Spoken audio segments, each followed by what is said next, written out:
The Nagaland Health Protection Society and HPS Department of Health and Family Welfare, Nagaland, organized a one-day media sensitization program on Ayushman Bharat Pradhan Mantri Jan Aryoga Yojana, ABPMJY and the Chief Minister's Health Insurance Scheme Cmhis on August 20 at Capital Convention Center in Kohima. The program was organized under the theme Enhancing Media Awareness and Public Outreach on ABPMJY and Cmhis.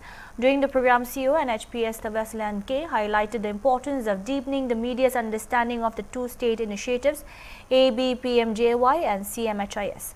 He said that these initiatives provide hope and support to individuals and families by facilitating access to healthcare benefits. Emphasizing the important role of the media, he added that accurate and clear information must reach individuals and communities so that eligible beneficiaries understand how to access the available benefits. He also stressed that no eligible beneficiary should miss out on the benefits due to lack of awareness, adding that the media can be a powerful partner in carrying forward knowledge and awareness to the community. Dr. Yingne Wangnao, Deputy CEO and HPS, gave an overview of the benefits available under the ABPMJY and Cmhis during the program. He explained the beneficiaries under ABPMJY and Cmhis General are covered with a sum insured of Rs 5 lakh per family per annum on a family floater basis, while Cmhis employees and pensioners beneficiaries are entitled to a sum insured of Rs 20 lakh per families per annum. Government employees may also be eligible for reimbursement of medical expenses beyond the insured amount on a case-to-case basis, subject to the recommendation of the State Medical Board. The schemes provide free and cashless hospitalization for a range of medical and surgical treatments requiring secondary and tertiary care, including defined daycare procedures and pre- and post-hospitalization care. However, outpatient services and standalone diagnostic tests are not covered. Beneficiaries opting for higher-end implants, prosthetics, pacemakers or other surgical materials beyond the standard package are required to bear the additional cost.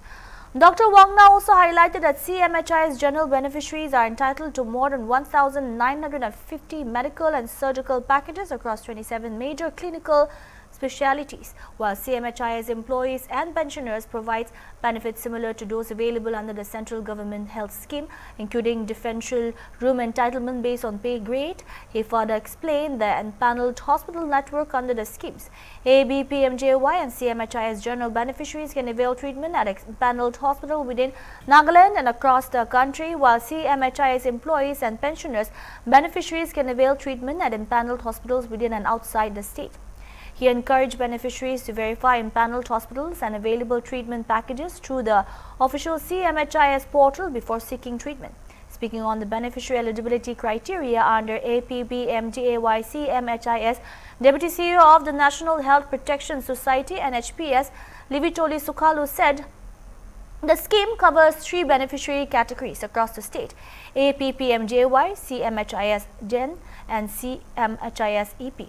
She explained that the ABPMJY beneficiary base was drawn from families listed under the Socio-Economic Caste Census SECC 2011 and the erstwhile Rashtriya Swasthya Bima Yojana RSBY, with building and construction workers BOCW also included as an additional category.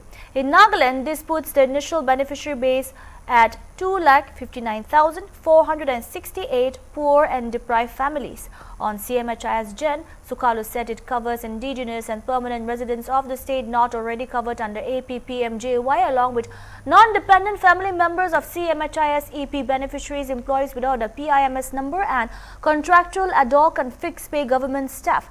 Cmhis EB applies to government employees and pensioners eligible for medical allowance or medical reimbursement, including serving legislators, PSU employees, work charge staff, pensioners, ex-legislators and their dependents. Is the issue with the insurance company and the Department of Hospitals, when is that settled? Because last year I also had a surgery where the private nursing home here in Kohima itself displayed all those schemes, all those availability, but the doctor said that the issue is going on, so we cannot take any part now. So when has this issue, the problem between these 3 company and the hospitals and the department has been settled? When is it happen? So we had a general and PMJY category. They are entitled only for general ward category. So if you go to any hospital, based on their pay level, they can access private rooms, semi-private or general ward.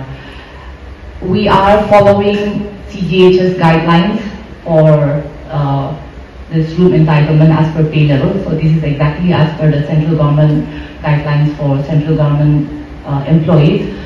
So if a room category is not available, currently even the central government doesn't have any specific guideline on how that is supposed to be accommodated.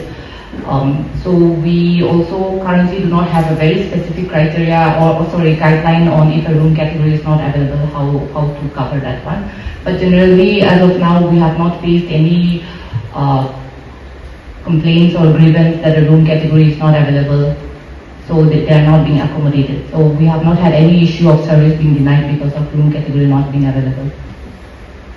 Our previous insurance company a year ago, and private hospitals had actually decided to move out of that scheme, even though they have come back again now. So during that period, because we did have that specific issue where they terminated the contract, we have issued a public notification also to everyone to please, these hospitals are no longer providing the services under the scheme, and to go to any of the public empaneled hospitals, including CIHS.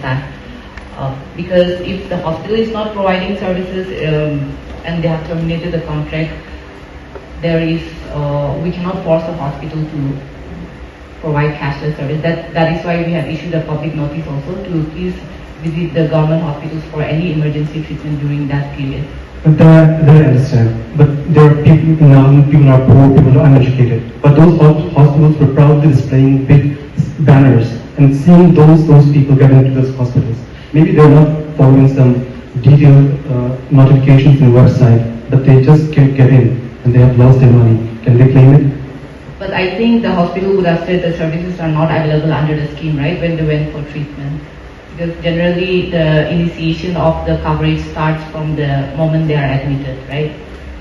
As far as I have talked to many people on the field, it is only after they have done the treatment the hospital tells them that. No, in our insurance, generally the coverage, the moment you are being admitted for any treatment, the hospital has to raise a pre-authorization request to the insurance company. So before the commencement of the treatment itself, the hospital would have informed that the coverage is not provided to the scheme. Hospitals outside big boards.